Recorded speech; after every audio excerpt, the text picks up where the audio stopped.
Welcome back to a new episode of Inside the Green Room with Danny Green, actually Edit. Welcome back to a new episode of Inside the Green Room with new Cleveland Cavalier, Danny Green. I'm Harrison Sanford. If you've been out the loop during this NBA trading deadline window, a bunch of trades happened. KD went to the Suns. Danny Green got traded, bought out, ended up in Cleveland. Want to discuss everything that went into that. Also wanted to discuss a weird wedding ceremony that we saw on Monday night of this week after the Super Bowl. And also, might as well get it out now, Danny. While you were making your decision of what you were going to do, did you at least get a chance to watch Rihanna at halftime? I did. So I was alone, though, for the Super Bowl. Wifey was on a little girl's birthday trip, so she got a chance to enjoy that. It was me and the pups. But I did watch the Super Bowl by myself. It was chill. I was in Memphis. I was stuck in Memphis because I wasn't sure if I was going to Houston or not, and figuring that out. But I did a chance to watch the halftime show. It was good. She did an amazing job. And obviously the game was great. You know, we can't discredit. I mean, obviously everybody watched Rihanna. There was more views on Rihanna than there was the actual game. But the game was amazing, man. It was a hell of a game. You couldn't ask for a better turnout. Obviously there was a controversial call at the end that could have changed or made it even more entertaining. Did not like it one bit. Did not like it one bit, my friend. It was still a hell of a game. It was very entertaining. But, of course, it would have made it more entertaining if they let that play out a little bit more. Yeah, definitely, for sure. So, hold on. For those who are new to the show now, maybe from Cleveland, Danny is a married man. His wife, Blair, celebrating a birthday. Was she in Memphis with you when you got the trade news? Or is she already? No, actually, she already had left, and I think she had just landed in her destination for her birthday. Her birthday is always in the middle of the season, so it's hard for me to celebrate with her because I have work. So we celebrate sometimes with her in the city. We do something, and then she always goes like on a small mini vacation or weekend with her friends to see them and hang out. So she did that. She actually landed right when the trade happened, in the last hour, mid-afternoon Thursday, before the deadline. So she leaves Memphis, thinks she's going to hang out with the girls, thinks she's going to come back to Memphis to all of her things being still there. And obviously they're probably still there, but obviously a shifting has taken place. So can you run me through those 5 minutes 2-3 minutes, whatever, when you got the news that you were no longer Memphis Grizzly? Yeah, man. So I kind of had a feeling something was going to happen. When KD moved in the middle of the night before, or early in the morning the night before, I knew that some teams would start making some moves and hit the panic button. I'm not saying that Memphis did, but I knew that they were looking to make some moves and figure out how to, obviously make what they have going on a little bit better, their situation a little better. So I wasn't sure if I'd be in a deal. I wasn't sure if it was going to be a package deal, if it was just a one-for-one type of situation. But I had a feeling. When it came down to the last hour, I thought I was good. Next, a friend of mine texted me, "You're going to get a buyout from Houston?" I'm like, "What are you talking? Like, huh?" And he goes, "You just moved to Houston." I'm like, "Bro," I'm looking around, I'm reading the ticker, I'm scrolling Twitter, seeing, and I'm like, "I think you're the wrong number, bro. You think you're talking about Eric Gordon, maybe?" He's like, "I'm not. I haven't had any texts or calls." He goes, "Just stay by your phone. You're going to get a call soon." He obviously works in the agent world and lives in that world, so he has a little bit of inside scoop. Next, not even a minute later, I get a call from Zach. So Zach's like, it's not a call I want to make. We saw an opportunity that, we couldn't pass up on, and we had to do it. And I know it sucks because, all year you've been so great for us. And I've told you all year that we didn't have any plans of doing anything unless something crazy happened.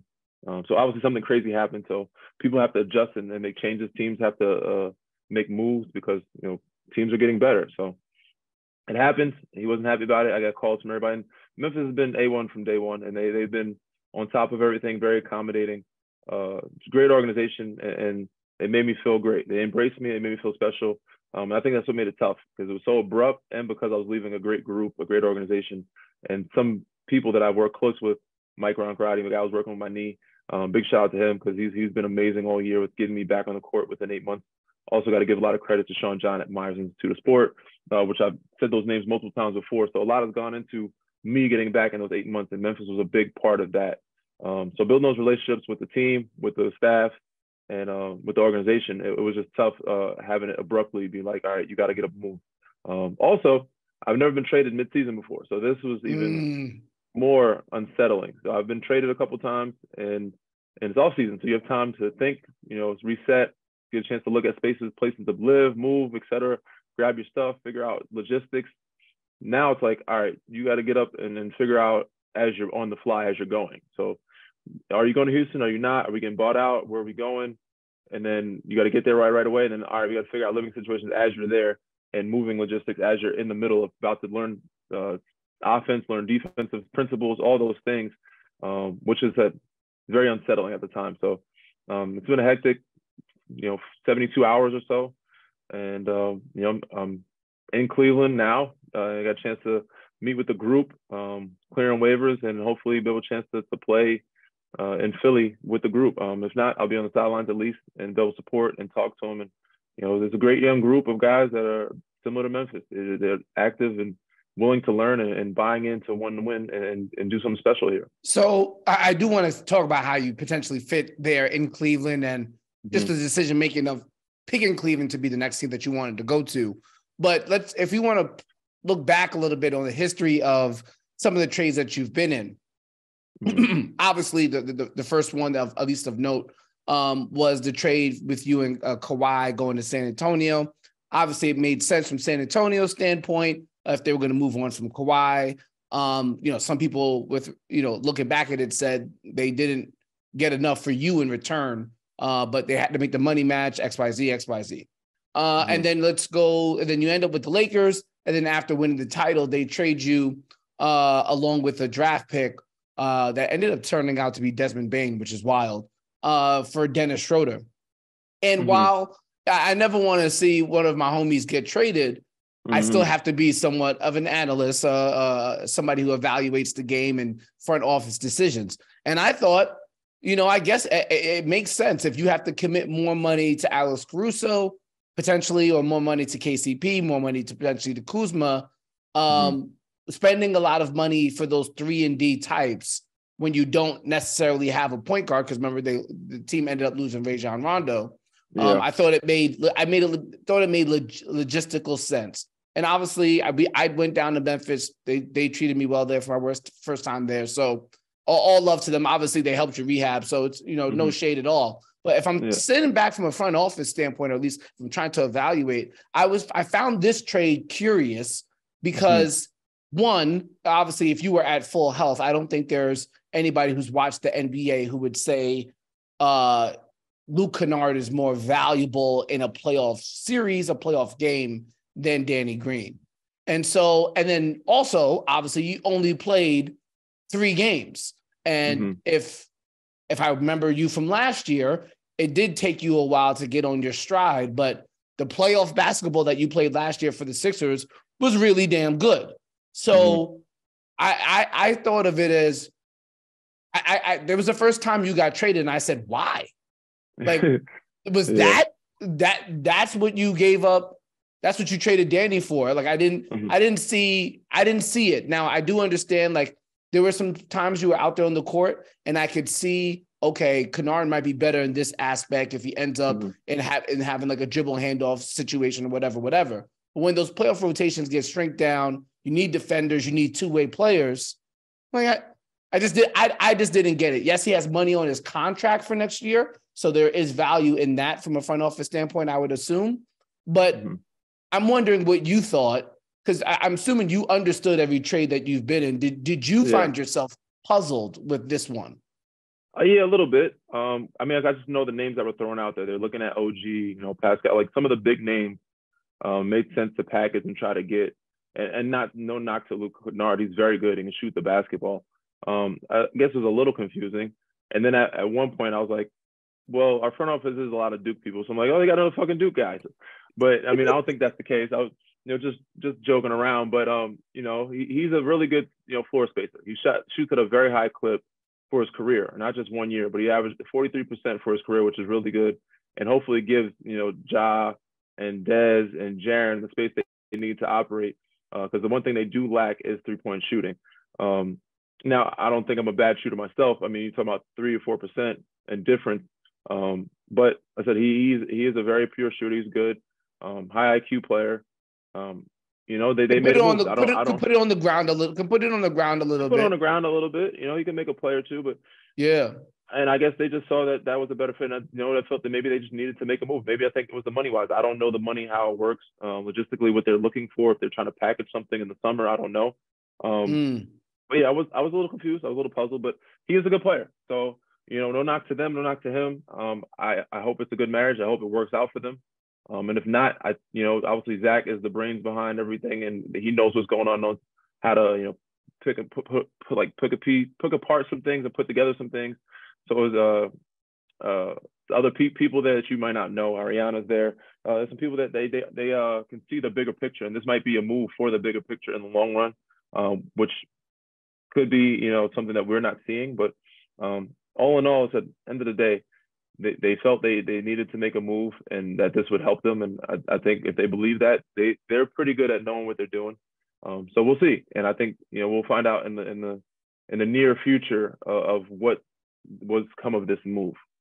Yeah, for sure. I mean, as a friend of yours, as somebody who's been working with you for, I guess, for 5 years now, I hated to see that one, but end of the day, like if that's what they want to do, that's what they want to do, and there would be no shade from me at least, because again, they've helped you get your body right so that you can play. So, as you and I text, and as we've gone through these situations before, everything could be a blessing in disguise, and that brings me to the city of Cleveland and the Cleveland Cavaliers. Want to also say what's good to all of the people in Ohio now who might be tuning in. What's good again for your boys? This is my second time around, so I'm back again. It's crazy to see so many people that were here when I was here 13, 14 years ago that are still here. It's amazing to see some of the staff and some of the people in the building. That's it's a good organization, and they keep a lot of people around for that long, and they keep it in the family. And guys are kind of moving up. It's good to see their success, and they're happy to see my success. But and things have changed but for the better in the arena, and things have gotten built and look great. So it took me back to my younger days, but it also made me feel like I think I'm in a good spot. And regardless of what happened in Memphis, it was great. It was a great situation. I think this is another good situation where I can make some things happen and do well for the rest of the season and for my future and my career. Yeah. So for those people in the Buckeye State, I actually used to get it in Ohio too. I was a sports anchor for what used to be Time Warner Cable Sports Channel. You guys probably know it as Spectrum News 1 now. So I've spent a bunch of my time, again, this is for the people in Cleveland, at St. Edward, St. Ignatius, and all around the Northeast Ohio. I actually did worked with Cleveland.com to do a live stream of the parade in 2016. So Danny, if you end up producing another parade in downtown Cleveland, that would be damn fun to relive that moment again. With that being said, as people start to, as you get ready now for this Cleveland era of your career, how did you evaluate the buyout process once you did decide that you weren't going to stick around in Houston? We don't need to get into the nitty gritty of that, but once you did decide that Cleveland was the one, what were the chief factors that came into that equation? Well, I don't want to discredit. Houston took an interest in me, so I appreciate them for trading for me. They said they liked me. They wanted to keep me on board, but they weren't ready or willing to offer an extension at the time. So that's why it was like, all right, well, if I'm going to be a part of a rebuild, I need to know that I'm going to be here for some time. And if I'm not getting that security right away, then let me explore my other options with other groups or play for teams that have a playoff chance, or I can be in the postseason and keep myself relevant enough to play in some meaningful basketball. Get another contract with a good contender or team. So when it didn't work out in Houston, they talked, we discussed, they parted ways in a good, cordial manner. It took a couple of days, but we got it done. And then from there, it was seeing who was interested. Teams were waiting for the buyout to happen before they were interested. Some teams came to the table a little more aggressive than others. Obviously, the teams that I looked at that was a need for, that might need another veteran wing that can play defense and shoot the ball, automatically look at Phoenix, because they just made moves and they lost some of their wings, and all the wings went to Brooklyn. You look at Dallas, because they also traded some of their wings. They traded Finney Smith, and they just got Kyrie and Luka. But they're also stacked and heavy over there. All the teams that are contenders are pretty stacked and heavy. You look at Denver, pretty wing stacked and heavy, except for when they traded Bone Thailand. I feel like their bench, they could use somebody to pick up on the bench. They got Reggie Jackson. You look at Boston, they have, Jason and Jalen, and they have a really good team, but they were just interested. So I'm like, all right, they're a contender. But I think they are stacked at the wing, so I might not have an opportunity to play that many minutes. Not saying that Cleveland isn't either. Cleveland has a lot of young talent that can play. That it's going to be hard to break a rotation. But I thought there was more of an opportunity to play more minutes and to give more value to the court. And they also were a lot more interested. They were very aggressive when the buyout happened. Of calling, being in tune, and making sure seeing what's going on. That just let me know how interested they were. And they also interested, about 2 years ago before I signed back with Philly. So they've been interested for a while now, and it was time. It was time to get this thing right and come to some type of agreement and figure out how to make it work, because both sides were interested. And before I signed back with Philly, this is before they even emerged as a playoff team or a good team. And I didn't think they were that close, and they made it happen. They turned around really quickly, and they should have been a playoff team. Last year I guess this got kind of jerked with the buy-in or the play-in. They had a lot of injuries and things like that. But they have a good group. They have all-star players with Jared Allen and Garland, and obviously Donovan Mitchell. So good core, and then Karis LeVert coming off the bench. Isaac Okoro, very good long defensive wing. So they got a lot of good pieces. Cedi Osman, Wade, obviously veteran Kevin Love, Robin Lopez. There's so many pieces here that I thought I can fit in with, and also help not just play with, but help teach and learn the tricks of the trade and the craftsmanship of what it takes to help them, surprise some teams in the East. Yeah. So when we were going back and you and I were discussing the merits of all of the teams that you could potentially end up with, the fact that Cleveland was trying to get you on their roster from 2021, I think stood out, as you just alluded to both of us. If they already can have a vision for you and how you fit, especially for a team, you're going to have to get there and get acclimated quickly if you want to be an impact player for the playoffs. So going there and them already having a vision for you from dating back from a couple of years, I think that truly helps you in this situation now. And now as you look at the court, I do think, as we look at, let's say if we were comparing the Celtics, and obviously Celtics would have been a great option too. I think they have a lot of shooters there. And obviously they have elite wings in Jason Tatum and Jaylen Brown.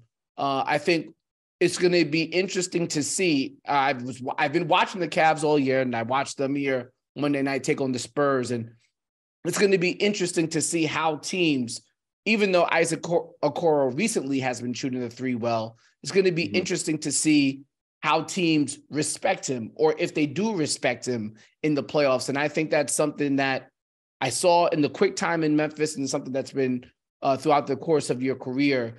Just the threat of your three-point shooting allows other guys to be successful. So I think Cleveland is going to bank on even just you as a threat out there to make things easier for their primary scorers, on top of some of the defensive abilities that you have. But watching Okoro here, it looks like he's had a pretty good year so far, and he's hitting a decent percentage here from three. Just a matter of if him or other guys on the team that are not Mitchell, that are not Garland, if defenses will respect them to the 3-point line, even if they can obviously hit the three.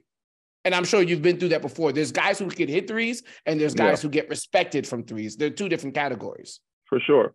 And they're playing well, they're shooting well. And I hope to continue that and be a part of that. But teams are still going to guard them a certain way, right? And that still clogs up the paint if they're not known as a shooter, even though they are capable. Teams will shift, teams will still pack the paint, and it's harder for Donovan and Darius to get into those driving lanes. But as long as they continue to keep shooting confidently, I think they'll keep winning games. But in the playoffs, the game slows down a little bit. The game's a little more intense. If you never experienced it before, these guys are younger.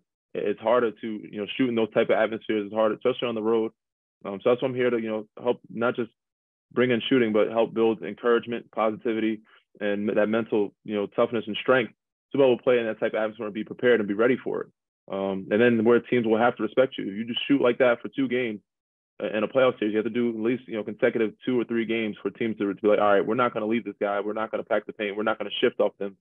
And then it's pick your poison. So now you gotta let Darius and then Donovan work. Yeah, it's interesting how that kind of works out. One of your former teammates, Matisse Thybulle, got traded to the Portland Trailblazers, And I always thought, even if he's going to have a long road to real relevance in the NBA, because he'd have to almost go a year of shooting 39% from three before they finally respect him. Because or have a hell of a playoff series doing it. You have to have at least one series, or is it 3 or 4 straight games where like, all right, this guy's shooting confidently. We're not gonna give him open looks. And you have to shoot at least 38% for a season during the season for teams who are like, all right, we can shift off him a little bit. He's capable, so we're not going to give him any dare shots. We're not going to let him shoot. We're not going to shift off that much, and we can't pack the paint and leave him. So yeah, I'm going to see how his growth is. I think he's in a better situation where he can play some more minutes now and be effective, because they have a lot of guys that can score over there. They need some defenders when they lost Josh Hart.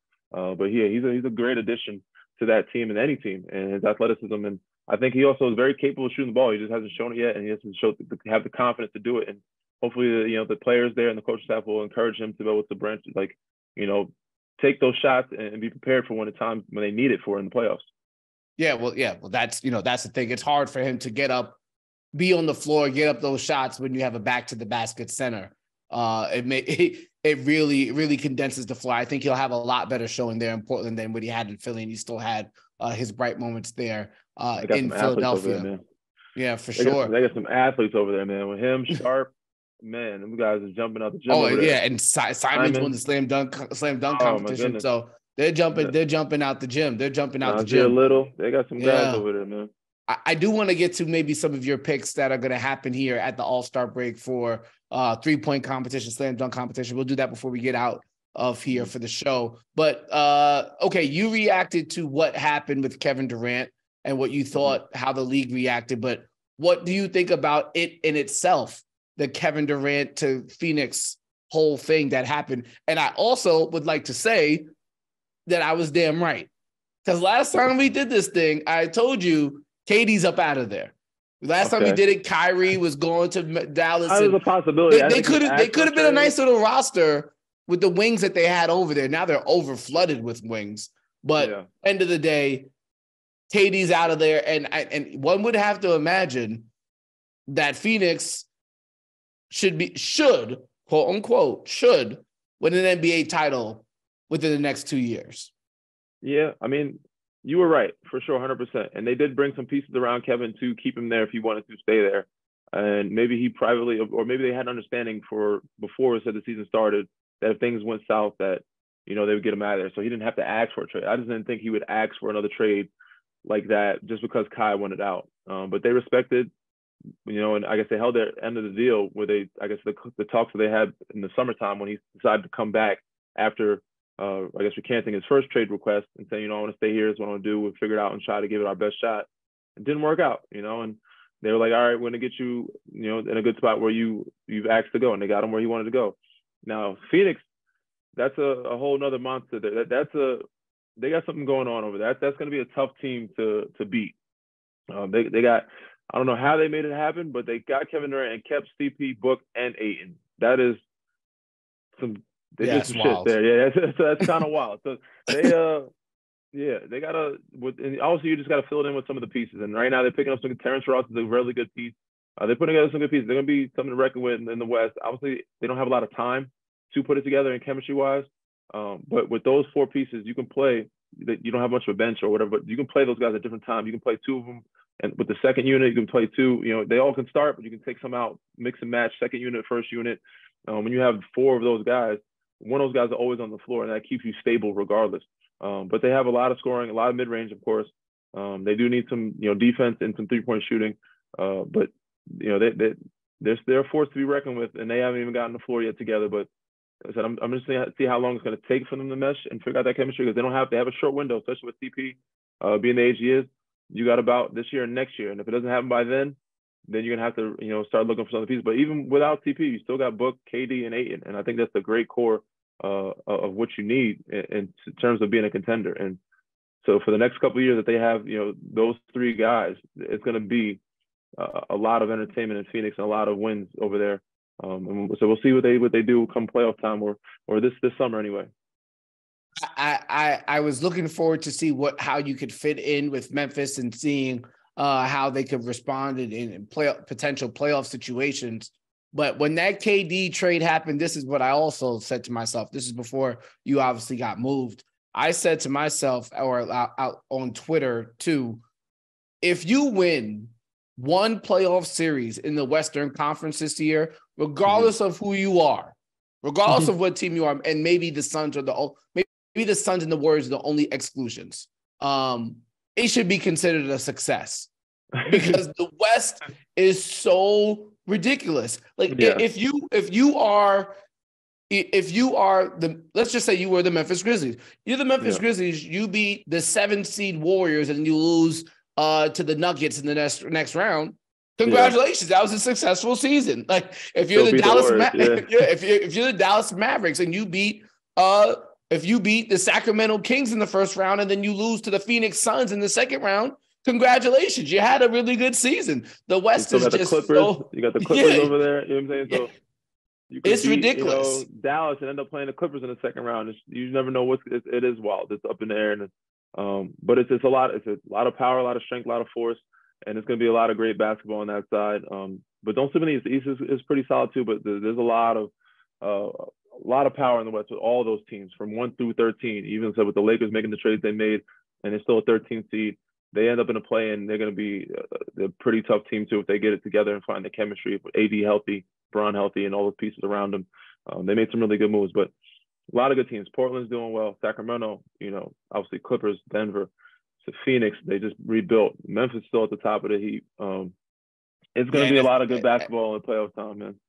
And the Pelicans could be very hard to deal with if they get Zion, if they can get Zion back. So in my opinion, you win one playoff series in the Western Conference, good season. The only team that I think is excluded from that for sure is the Golden State Warriors because they won the title last year. But obviously they would have to come back at relatively full health. Jumping over to predictions, forecast, or how you see the Cleveland Cavaliers. When I look at the Eastern Conference, it's Boston and Milwaukee, and then there's another tier. And I think that tier includes Philadelphia, and that tier used to include Brooklyn. But I truly think you guys, Cleveland Cavaliers, are in the tier that's below those Bucks and Celtics. And it's only really you and the 76ers in that tier that's below them. And then there's another tier of other teams behind. If I'm looking at that, I would say a competitive second round. Obviously, you want to win a title. I know you do. But I would say a competitive second round would be an achievement for the Cavaliers this season. For a team that hasn't gone to the playoffs before, it's been how long since they've made? Because last year they didn't make the playoffs. They were in the play-in and they lost to Brooklyn. So 2008, 2018. Since Braun left, right? Or they made it up. They made it in 2018, was it? No, 2018 is LeBron's last year. Okay, so that's the last time they made the playoffs. So it's been 5 years since they made the playoffs. Yeah, that would be an improvement. But you said in that second tier, you can't leave an unrespected or disrespect Miami. I feel like that's another team, even though they haven't full health and they haven't had a great season. Jimmy turns it on in the playoffs. A lot of those guys come to life and play better in their experience. They've been to the finals before. So I see us, Philly, and Miami in that next tier, which could be a pretty good battle. Obviously, Atlanta's figuring it out and some other teams.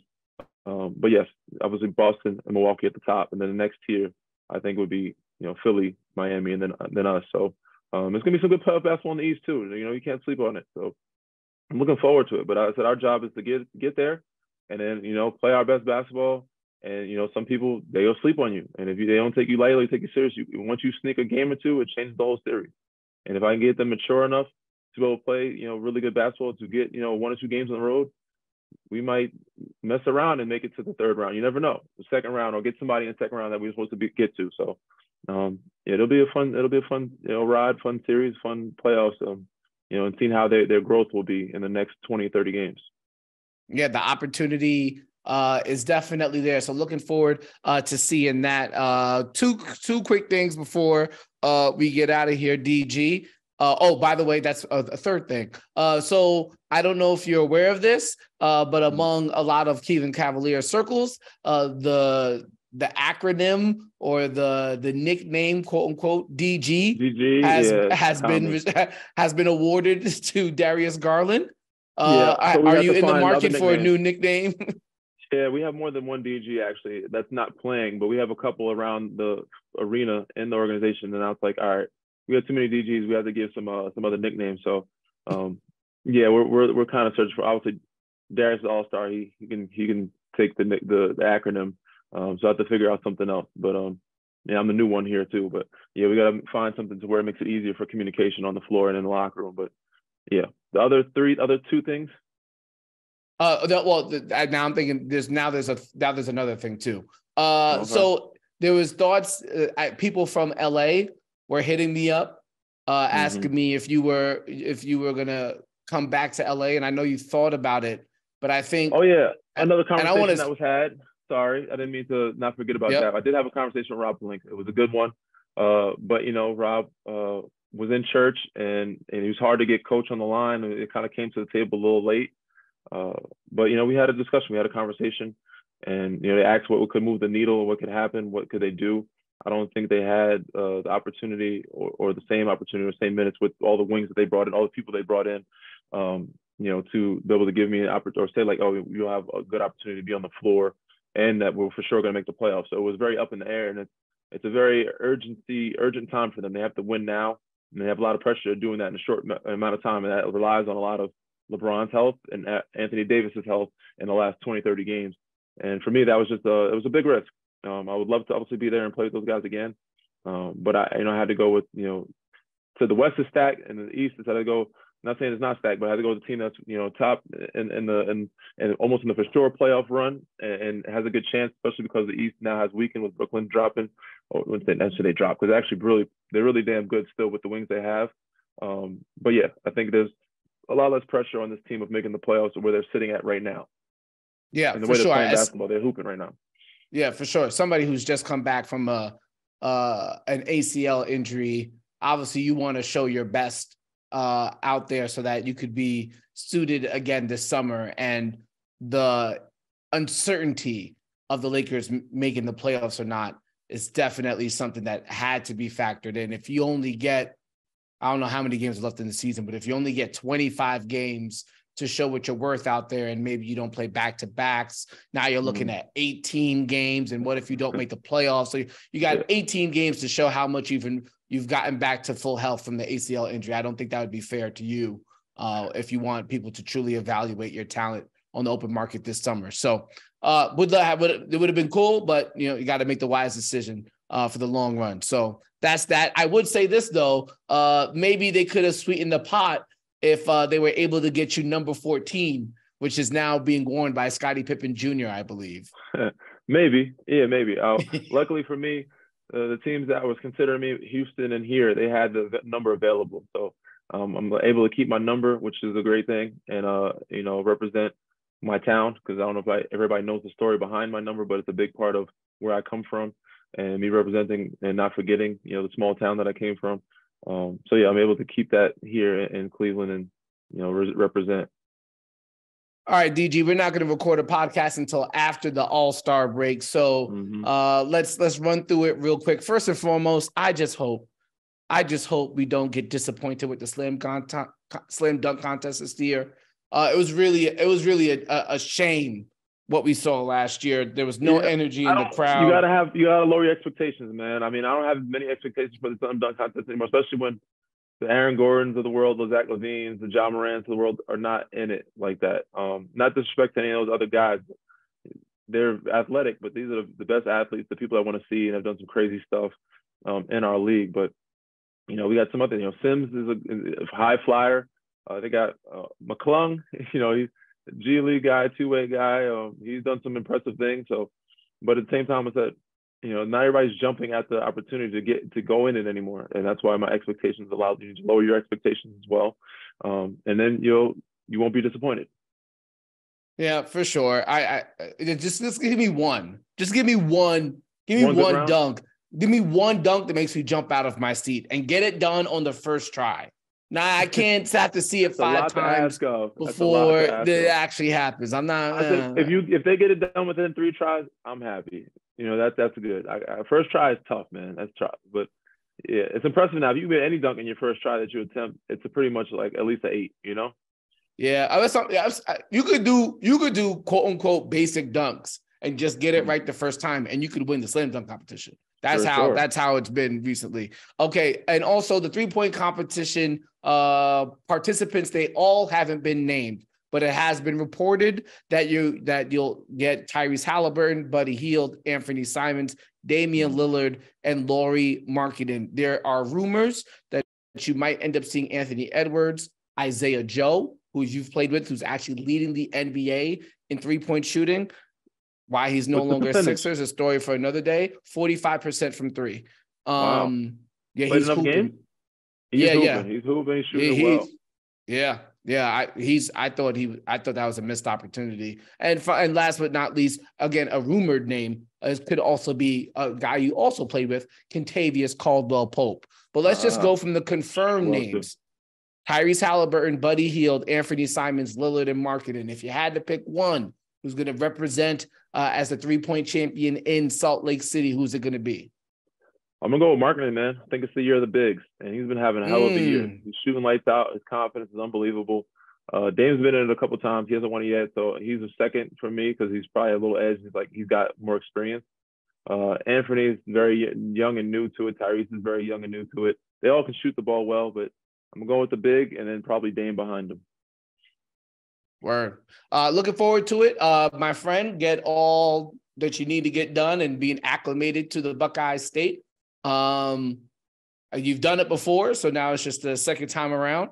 Looking forward to pulling up on some games when you're closer to the East Coast than you are now. I will probably pull up on Cleveland a couple of times too. Be an opportunity to see some old friends.